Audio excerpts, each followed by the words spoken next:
So for those of you who are new to the webinar programme, my name is Rahini Bajekal and I'm a team member at Plant-Based Health Professionals UK and a nutritionist. We've been really excited about this webinar for a long time, and it's a fantastic note to end the year on until we restart the webinar programme next January. So our topic for this evening is how to bring plant-based food into schools and nurseries, and what could be more important than ensuring that the next generation is healthy. And we're going to be joined by Joe Stratton, who's the School Plates Coordinator at ProVeg UK, as well as some other fantastic guests who are also PBHP UK members. We couldn't have run this webinar programme without our fantastic sponsors, including veganfitness.com, who kindly donate their Zoom platform to us, ProVeg, who are kindly giving the talk this evening, and of course Mad Ideas, who have built our incredible website and supported our webinar program throughout this year. We've already had 18 webinars and this is going to be our 19th, so if you've missed out on any, then do go and check them out on our website by becoming a member. Plant-Based Health Professionals UK is a community interest group dedicated to promoting the benefits of a whole foods plant-based diet. And we're really passionate about changing policy in this area as well, particularly in schools and hospitals. Our next webinar in January, we have 3 in January, so it's going to be a really a busy month, but full of fantastic information. We're going to be joined by Dr. David Katz, who's preventative and medicine specialist and lifestyle medicine physician, and he's co-authored 19 books. So do join us for that on the 6th of January. We're going to be sifting through diet evidence, and this is co-hosted with the British Society of Lifestyle Medicine and accredited for 1 CPD hour. If you are planning on trying out Veganuary or you are already vegan, do check out our free 21-day plant-based health challenge to receive recipes, nutrition advice, and motivational tips via email. You can check that out by visiting the Health Zone of the Plant-Based Health Professionals UK website. And lastly, membership is open to everyone. Visit our website to subscribe to our free newsletter or donate to support our campaigns via pbhp.uk/donate. We're also really active on social media and you can find out all about our latest campaigns there. So for now, I'd like to hand it over to Joe Stratton to give his presentation for the evening.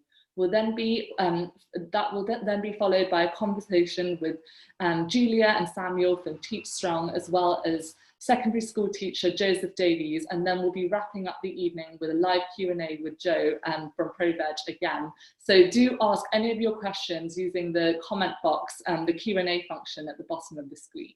Thank you so much, everybody, for joining us. It's obviously getting into December and close to Christmas, so I appreciate giving up the time on a Wednesday evening to listen to us. Hopefully this is interesting and engaging for you. I'm sure it will be. So what I'm going to talk about today is school meals. And as you can see on the slide there, how small changes can make a big difference towards healthy children and a happy planet.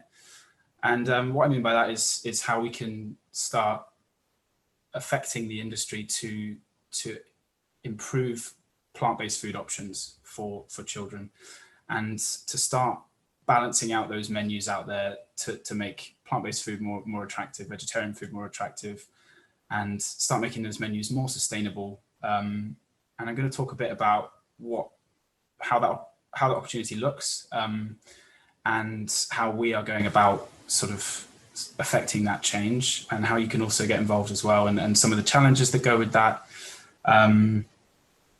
So I think it's good to start with saying that school food provides a really unique opportunity. It's a little bit behind, I would say, in a lot of ways on a large scale in terms of the rest of the industry and in the way that plant-based food is represented. And so there's a huge opportunity to create large scale change all at once, particularly when you work on a local authority level and catering team level, which is what we aim to do, as well as an individual school level.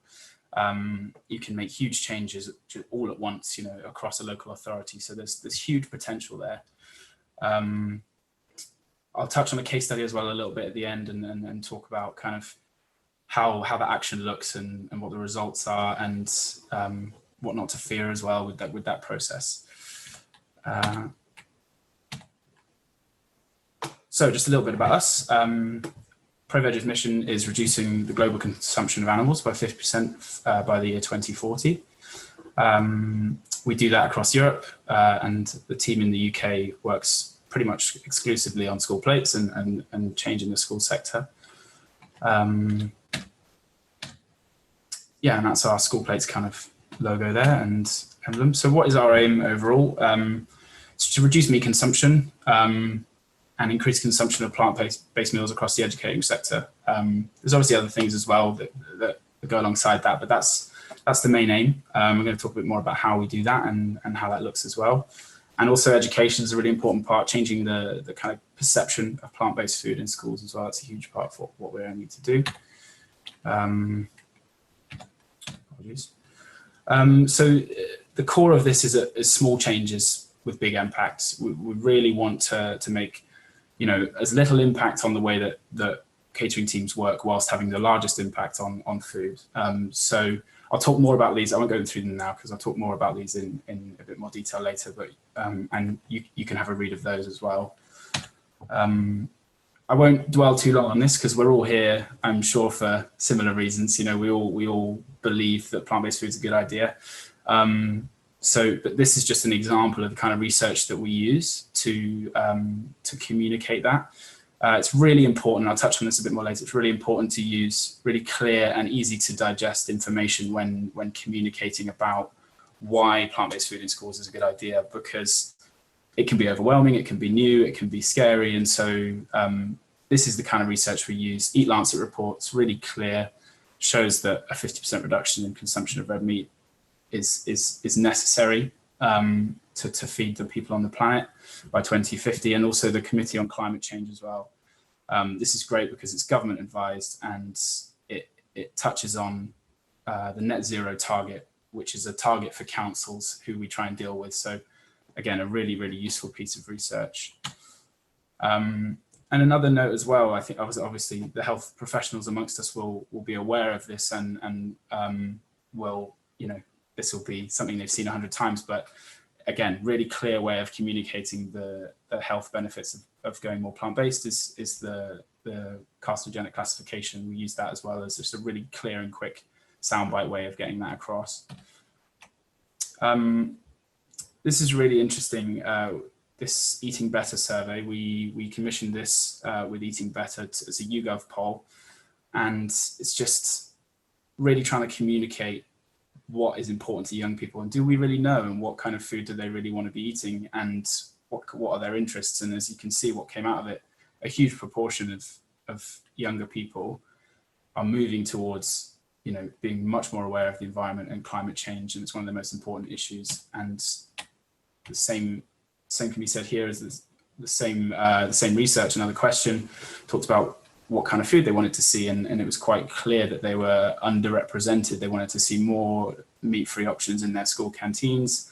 They weren't seeing those options available to them, and so it's really important that we start recognizing that. So what is the potential of this? Because we all know that it's a good idea. More veggie food is a great idea, but what's the carbon saving potential, particularly because it's a huge pull for local authorities and schools to try and start reducing their carbon. And this study is really, really interesting. 78% of school catering carbon emissions can be attributed to the food production of that process in a catering operation. So there's waste management and storage and all that kind of thing, and food production is by far the biggest chunk, and at least half of that is from meat. So there's huge potential there to reduce the CO2 emissions. And furthermore, changing eating patterns is identified as by far the best way of reducing emissions. So changing the way that children are choosing, which is what we're trying to do, and I'll explain how we're doing that, is by far the best way, but it's often forgotten as an area of improvement. So, often waste management or storage or transport is focused on heavily, when actually it's actually changing the dietary patterns that is most effective. So that's quite a daunting task, obviously, and it can be overwhelming as well. The want and need to change, yet actually putting it into action is really difficult. And so how do we do that? reinventing the wheel. And this is where the basis of our program has come from, is thinking about how we can try and start making this change without interrupting things too much, because when you start interrupting systems such as school catering that have been in place for a very long time, the people you're trying to influence tend to back away or tend not to want to engage. So, how do we do this without being too sort of over inventive? But it's not nearly as complicated as we might think. Subtle changes to menu design, language, and layout, the things I'm going to talk about shortly, can have profound effects on the uptake of more environmentally friendly foods, i.e. plant-based foods. And yeah, that's where we come in. It's not without challenges, of course, but none are insurmountable. I think it's easy to see, a mountain of work ahead of you to start making changes, and it can feel very isolating. And we obviously come across those challenges, and I'm going to talk about a little bit about them and how we overcome them. Attitudes of staff and parents is by far the biggest barrier we come up against, and it's fear. It's always a fear of what the resultant reaction might be from staff and parents when we're talking to a decision maker who we're trying to influence. It's always a fear of what will the parents think, what will the staff think. And so education is key in this area. We try and use workshops to train the trainer and disseminate information in a positive way. If we empower staff and give them information and do it in a constructive way, they're so much more likely to be on board with any potential change. Finding out who's locally available to help you is really important. If obviously we work in this area, but if there's somebody local who wants to assist you with a workshop or something like that, obviously it's difficult at the moment, but changing attitudes is key. And learned systems we come up against. So the school catering industry is very well set in a lot of systems that are hard to change, but aren't impossible to change. And so, offering alternatives that are practical and workable. I'll talk a bit more about that shortly. But yeah, we come up against these systems sometimes that they're learned and they've been in place for a very long time. It's just about approaching pragmatically. And part of that is this unconscious bias. And so, what we found with our research is that menus are just generally unconsciously biased towards a meat option. They'll always be on the top. The meat option will always be on the top. It'll always be in red and then the veggie in green, or, these are the kind of biases that we are trying to start breaking down. And it's really important to recognize where those biases are so we can start, even on a tiny scale of one school, for example, even on that scale, so we can, there's ways we can start suggesting practically how we can start breaking down that bias and making menus more friendly to vegetarians and plant-based eaters. Oh, apologies. Just a quick note on pragmatism. I touched on it just then. When we want to make change, when we fundamentally think it's the right thing to do, it's easy to ask for too much too quickly. And we all do it. We all want to see change really, really, really quickly, or as much as possible, and everything that we want. It's extremely important, however, what I will say is to understand the groups we're trying to reach. The groups, school catering is very complex, lots of different demographics, different kind of contracts and things like that. And so our whole program is built on pragmatism and accepting that we might get less than we want initially for a more long-term gain. So it's really important to remember that in any campaigning we're doing in this area is to be pragmatic and accept that we might not get everything we want straight away. Our experience particularly has shown that a soft and small step approach over a longer period of time works effectively, because decision makers don't feel overwhelmed. They feel that you're on their side. So what is the process that I'm talking about? So we look for a phased approach. This isn't by no means fixed. It's completely up to the person that we're working with. But we'll always suggest this phased approach, and it might seem small at first, but it's by far the best way to get into those relationships, because, you know, we don't want people feeling scared or overwhelmed when we first speak to them. So after initial meeting, we review menus. I'll talk a bit more about that. And then we pilot changes, then we review and agree next steps. And then this is the kind of step that we would start thinking about developing the plant-based options, you know, taking dairy out and looking towards more meat-free days, or planet-friendly days as we call them, and really start the process of bigger change and more impactful change. And then, you know, then it comes to more educational things, training, long-term, long-standing changes.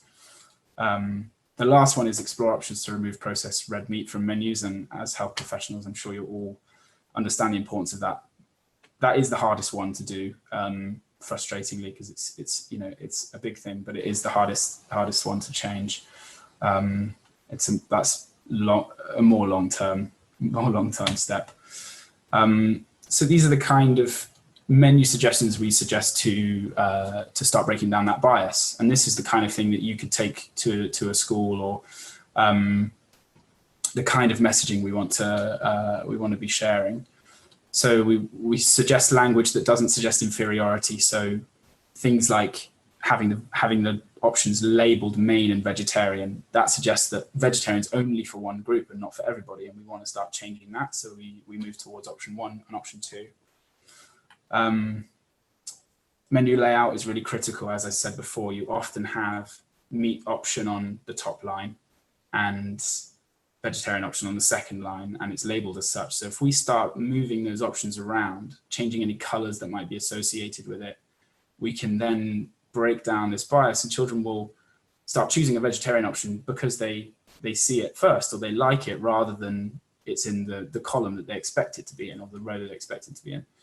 And to complement that, we use language. We change restrictive terms such as meat-free, vegetarian, vegan, things like this. They suggest that it's only for one group. You know, a small V or a VE is informative and it's subtle, and it shows that that's the dish that is vegetarian or vegan. But if it's named differently, it doesn't need an extra identifier in its name, essentially.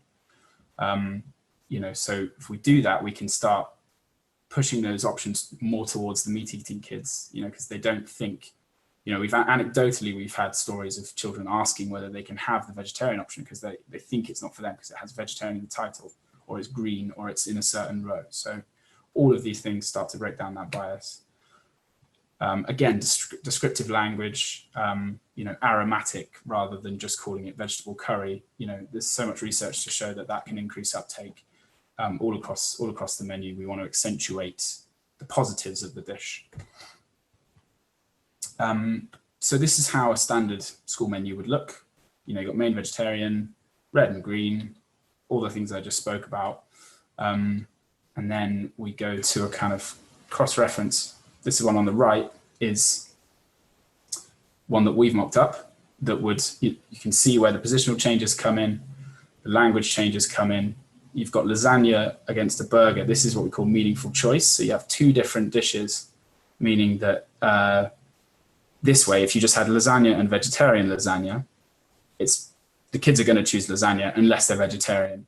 Whereas if you have lasagna and burger and you change it, you know, this one obviously is on the bottom, but if you change the positioning or you change the language, children are going to choose a burger because they like a burger, not because it's in a column or the dish that they expect to be choosing.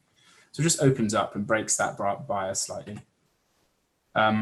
This is a real life example, and I have to give a quick shout out to Matthew, who's I think watching, who he's the catering manager who created this menu, and this is exactly what we want to see. As you can see on the first column here, we've got meaningful choice, veggie dish on top. We've got two different dishes, you know, so kids who like cottage pie will choose cottage pie. Then you've got positioning in language here. You've got a creamy korma. You wouldn't know it's vegetarian unless you saw the V, which obviously you would look for if you're a vegetarian. But if you just liked korma, you'd go for creamy korma. And this is just fantastic, having barbecued tofu kebab on a school menu. I didn't think I would ever see that. So, you know, and the kids love it, according to Matthew. So that's that's great to see. This is just a really good real life example. Got four vegetarian dishes all across the top there. It's brilliant to see. And this is backed by research. You know, you can take this away with you. I won't dwell on it for too long. Renaming carrots, X-ray vision carrots, for example, you know, can increase uptake up to 50%. So it's huge. This is our kind of phase 3, I would say, approach is to start talking about planet-friendly theme days. You know, we put a meat-free day in, and we encourage a catering organization to do it as a theme day where we can, you know, have some educational impact, provide materials, and really show what plant-based food can do for the planet. Alternatively, we also suggest that sometimes, you know, organizations don't do a theme day. They just put it in, and there's no fanfare around it, because that might be the more sustainable option for it remaining, because you don't know what your audience is, and you know, sometimes there can be backlash. So sometimes they prefer not to have any fanfare around it. That's okay as well. And again, we want to stay away from language such as meat-free, as it suggests in inferiority. We want to celebrate the power of the day.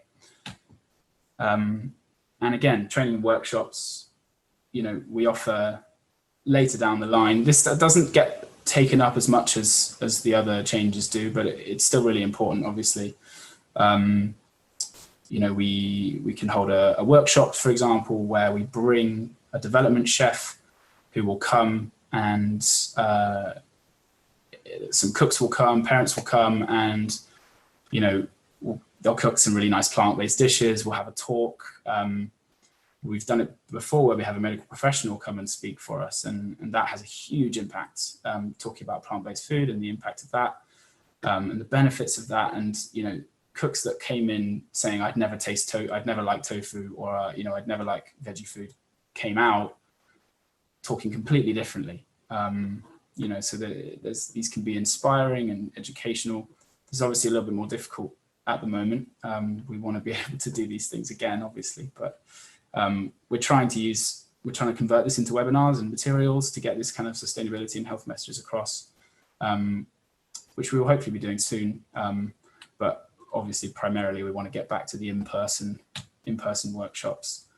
This is just a short case study. We work with catering leads. This is just a little overview of what we did with them. You know, we had that meeting and then reviewed their menus, and went to a menu planning day and all this kind of thing. And yeah, they found it really beneficial working with us, and we provided them with loads of different recipes. They've got vegan dishes on the menu where they wouldn't have had them before. So it's a great case study. But what I really want to talk about with this is actually how to navigate this process. And so many people will not take action to try and improve vegetarian food in a school, for example, because they're scared of the backlash or the outcome from parents that don't agree with them. And this is just a really good example of where we've come up against that, and a reason why we shouldn't be worried about it. And yeah, it's so important to recognize that wherever there is backlash, there is also always people that support you. It just tends to be the people that disagree with something that you're doing are the loudest, or, you know, the papers enjoy. So, for example, so here we made these changes, and you know, there was obviously press around it, and the paper themselves were very you know, middle of the road about it. But obviously there was a reaction, and this was the kind of comments that we saw. And so this is just to highlight the kind of thing that we saw as a result. And obviously this is scary to see. We don't want to see this kind of reaction, because it doesn't feel good, and you know, it doesn't seem sustainable. But what is also really important is the other side, which we hear so much less. You know, so we've got comments like, if it's healthy, what's the problem? And I don't have a problem with this, and I don't get why people are so upset. And, you know, we did a press release, obviously, and it just went away, and people sort of agreed to disagree, and it carried on, and the benefits are being enjoyed. And so the message I think I'm trying to get across here is the fear of how people may react to these kind of changes can stop us from going as far as we want to. And I think there's always people on the other side, and there's always people that will support you. It's just remembering that they're there. It's, you know, we have to do that as well sometimes, and everything was sorted in the end. So and it's a really, really promising time, and a really important time to be working on this. You know, there's never been more awareness in the industry. You know, what COVID's obviously created challenges, but it's actually never been higher, and the uptake of what we're doing has been higher than ever.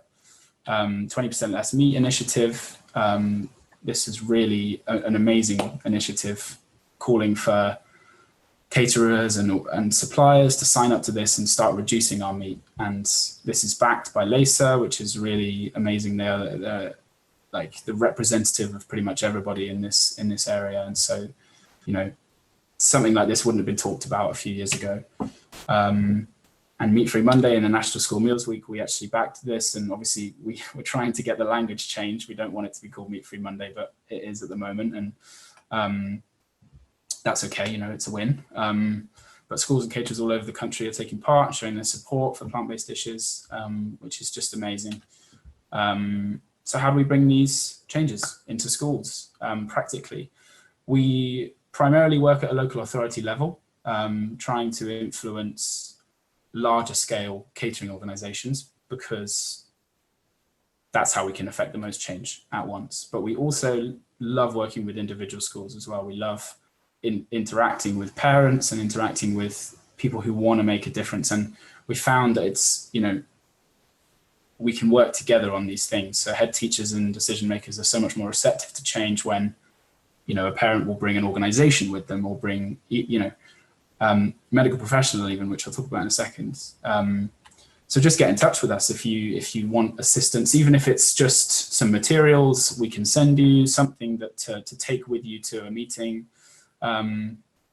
Anything helps. And so, you know, there's no time like the present with this.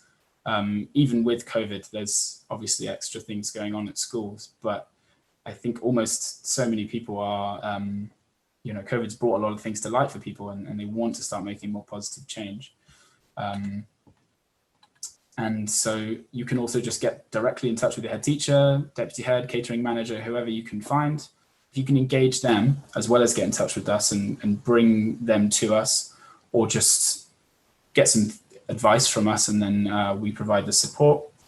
That's also fantastic. And if you're a medical professional who follows a plant-based diet, stay in touch. You know, we've utilized medical professional contacts in the past for workshops and things, and it's so useful to have a medical professional voice when we're doing these kind of events, because people listen, you know, to qualified medical professionals, and it's such an impactful way to get our message across. Yeah, and if you do feel like supporting us, currently we're an NGO, we're fully funded by donation, big or small, and we currently don't actually have a direct link for school plates, because we're Europe funded. We're actually it's imminent that we're going to get a direct link that you can just donate straight to school plates and the work that we're doing. But for the moment, that link isn't with us yet. I'll look out for it soon. I'll try and get it out in an email or a newsletter or something. But if you want any more information on that, then do just email me. Yeah, and that's me. I think I'm just on time. Thank you so much for listening. I hope that was useful and informative for everybody, and I look forward to answering your questions at the end. So yeah, I am Sam. I'm a primary school teacher. I've been working in schools for over 10 years now, trained in Birmingham, which is where I grew up.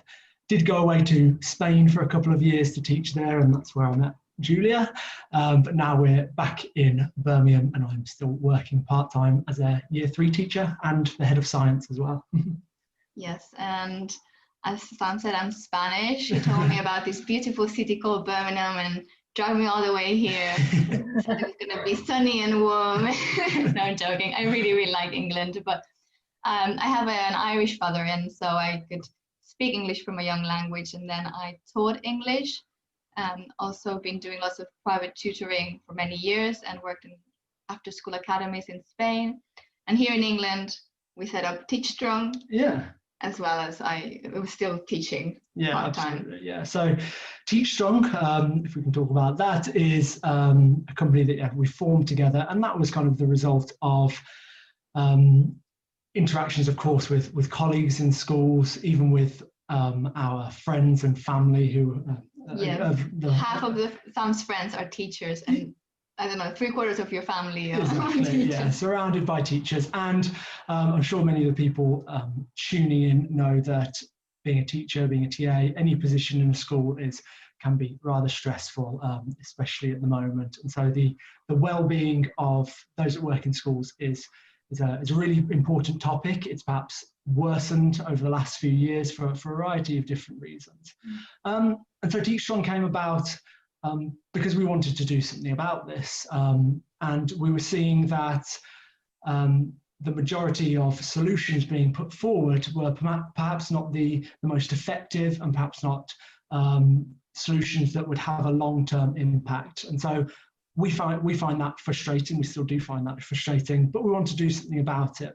So Teach Strong is the culmination of our experience, our research, our reading, all of those things into, well, what will make a difference to the well-being of school staff in the long term? What can we look at? And we take the approach of, let's look at lifestyles, let's look at all the things that teachers do inside and outside of the classroom that can not only reduce stress and anxiety, but boost mood and improve energy and improve positivity, improve production, all of that, productivity, I should probably say, and all of those things. So yeah, that's Teach Strong. Fantastic. I do know, I mean, I was having a look online before, and I read that this is something teachers actually want. Teachers have spoken out to Ofsted and said they really want more support with their health and well-being, and 75% of teachers suffer a mental or physical health challenge. There's a massive, stress issue there, and anxiety and so on. So I think it's brilliant what you're doing. I wanted to ask you, how did you both become interested in plant-based eating yourselves? And I'd love to know a little bit about how your students, obviously you're teaching rather small children, how they reacted to when you tell them about your diet. Yeah, absolutely. Well, if I go first, I can remember many years ago watching one TED Talk in particular, and that was Why I'm a Weekday Vegetarian. And I found that very interesting. He talked about the health and the planetary implications of shifting to a more vegetarian diet.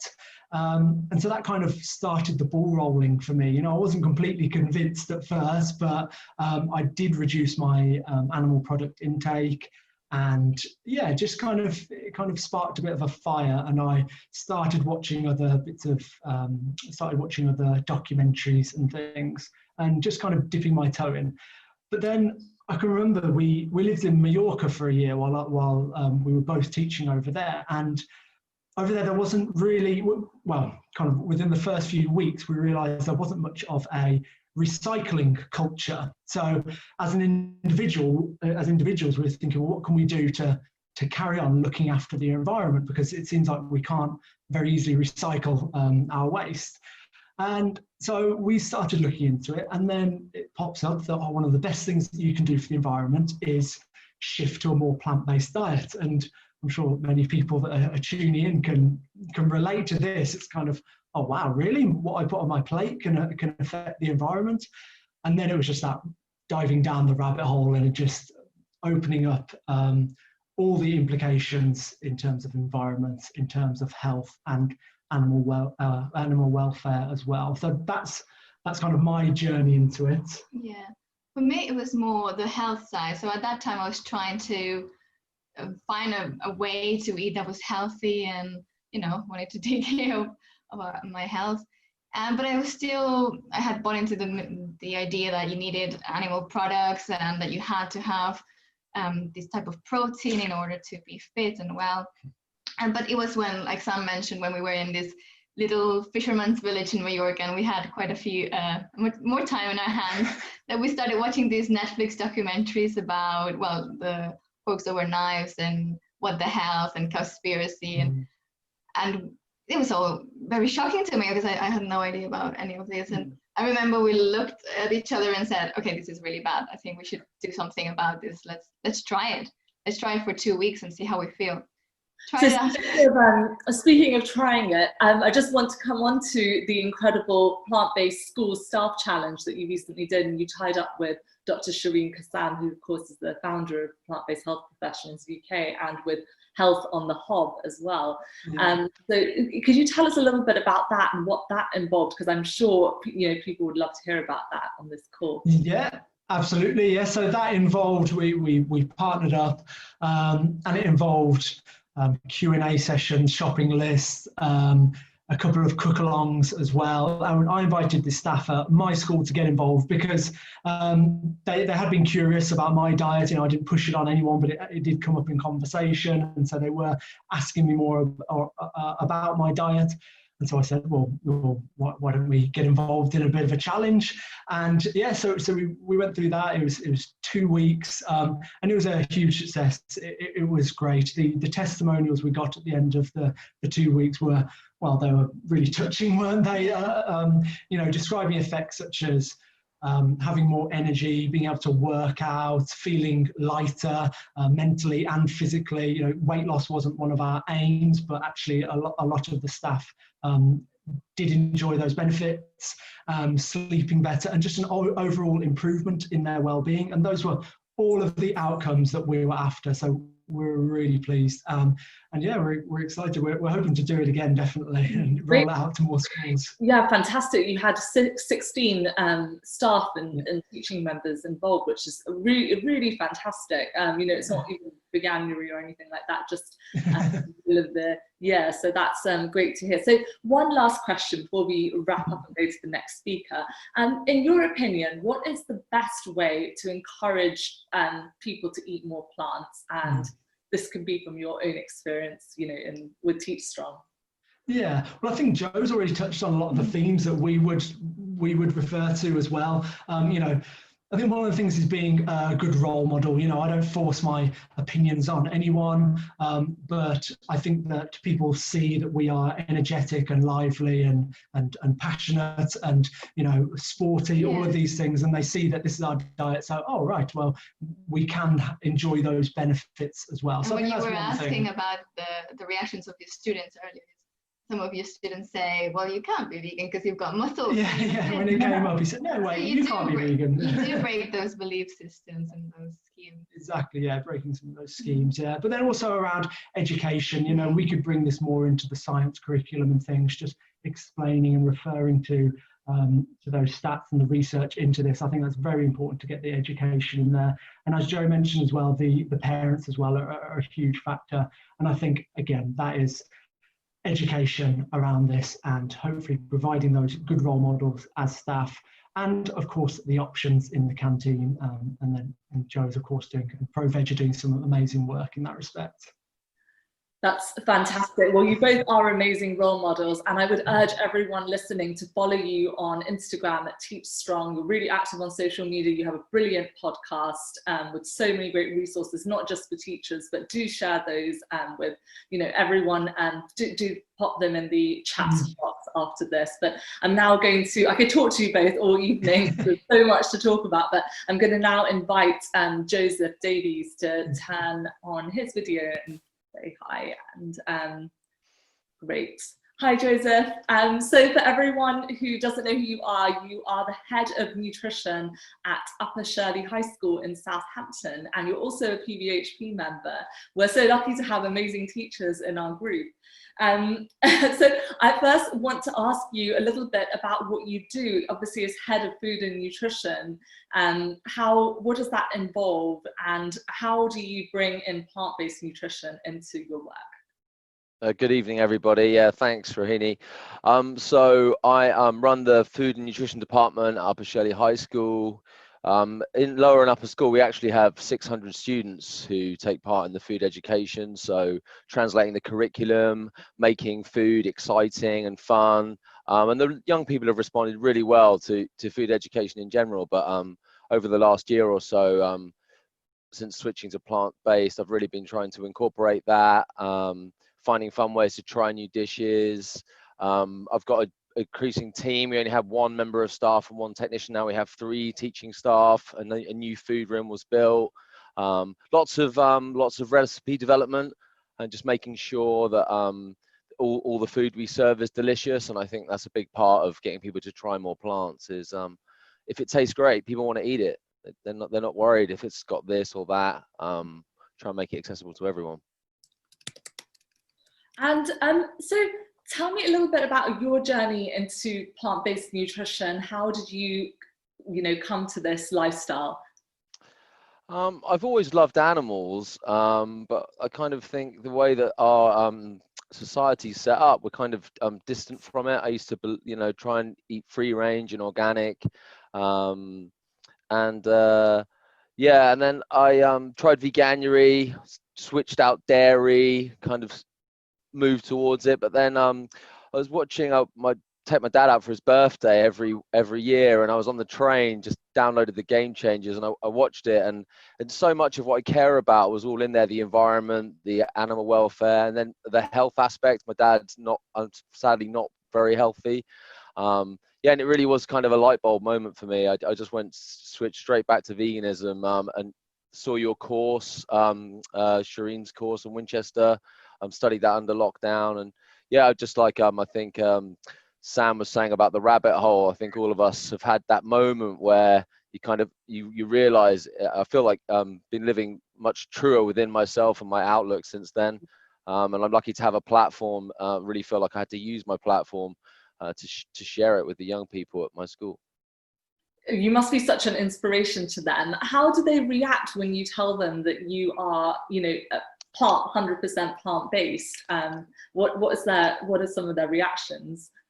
Yeah, so much of I love Joe's work and Teach Strong's work. So much of what they're talking about, I found out in my own journey through calling stuff vegan.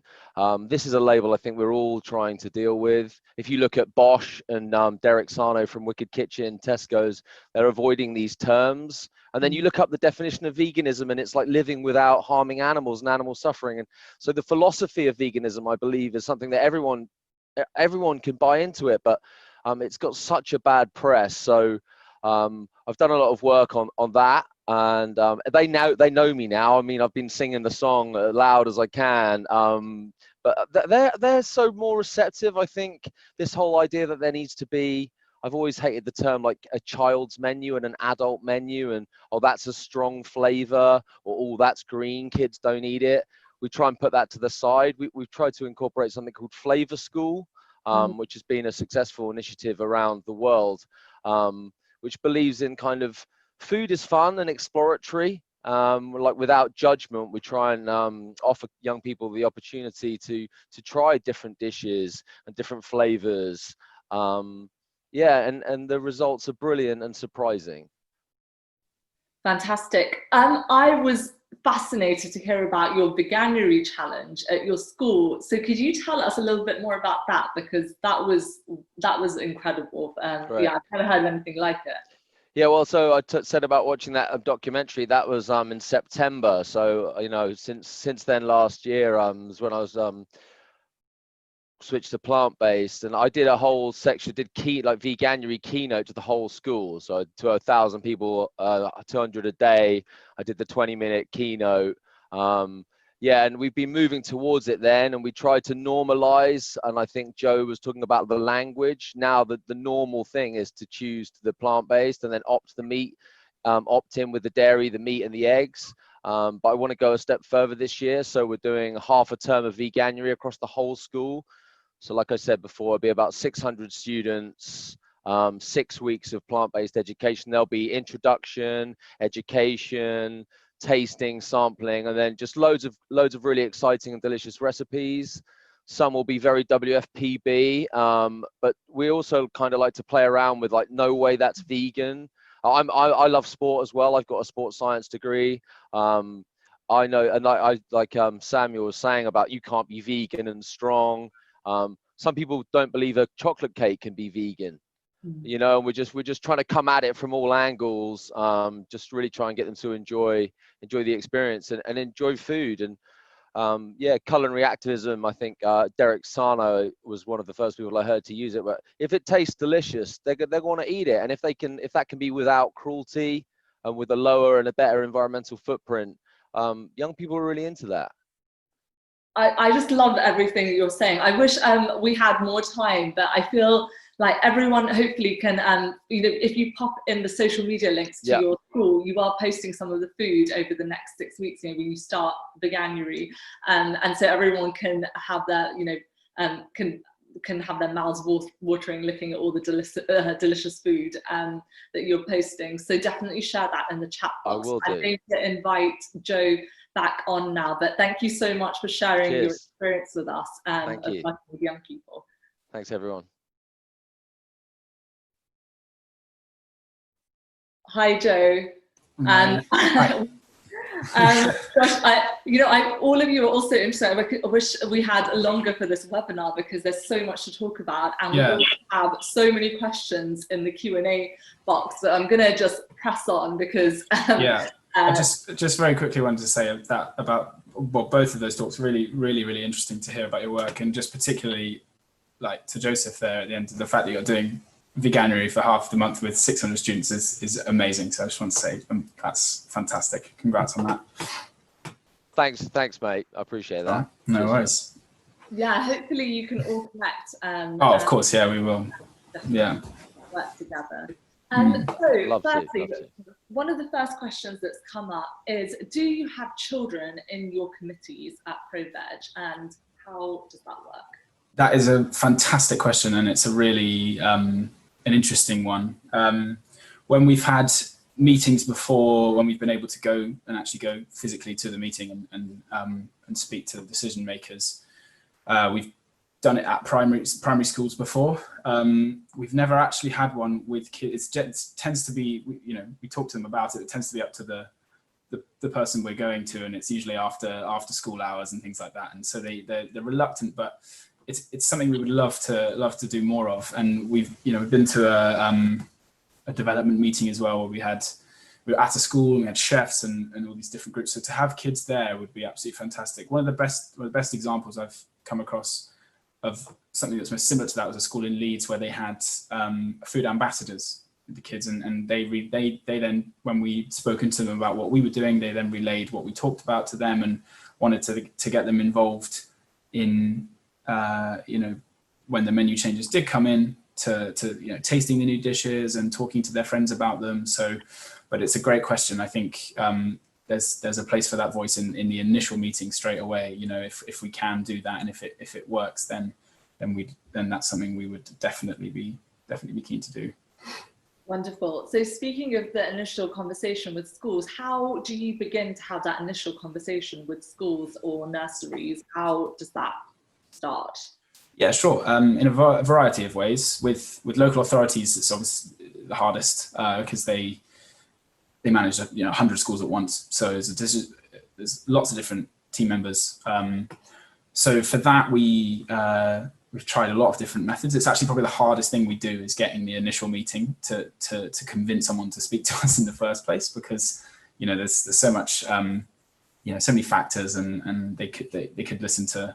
They've got restrictions, budget restrictions, all that kind of thing. You can listen to all kinds of different people. So getting that first meeting is tough. And so generally with local authorities, we'll just send out an approach email, find the decision maker, and that's been working really, really well. If it's well constructed and not overdone, then it works really nicely.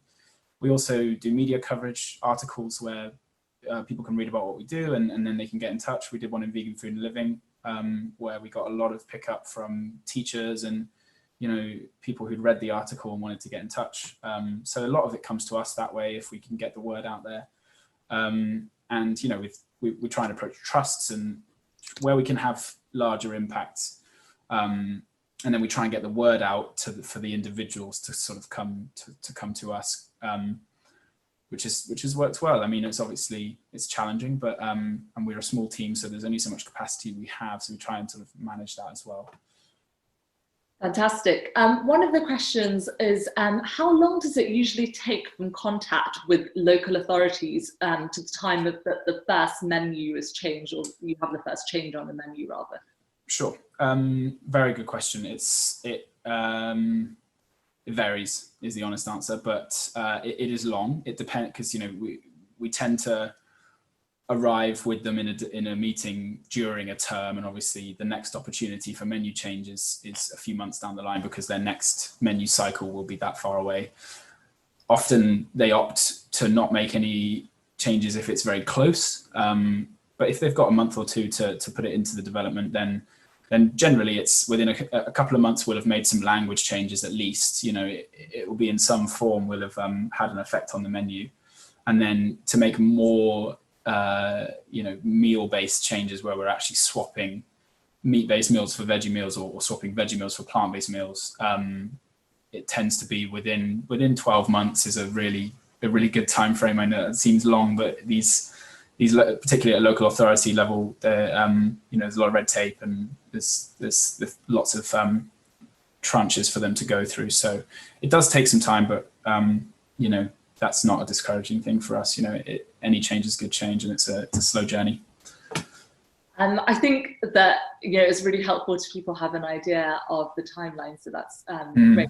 I mean, just not to obviously discourage anyone, that's at a local authority level. I should have mentioned as well, in individual schools where there's one decision maker, things can happen a lot more quickly. You know, the very next menu cycle can be affected quite quickly because there's not too many people for that decision to go through.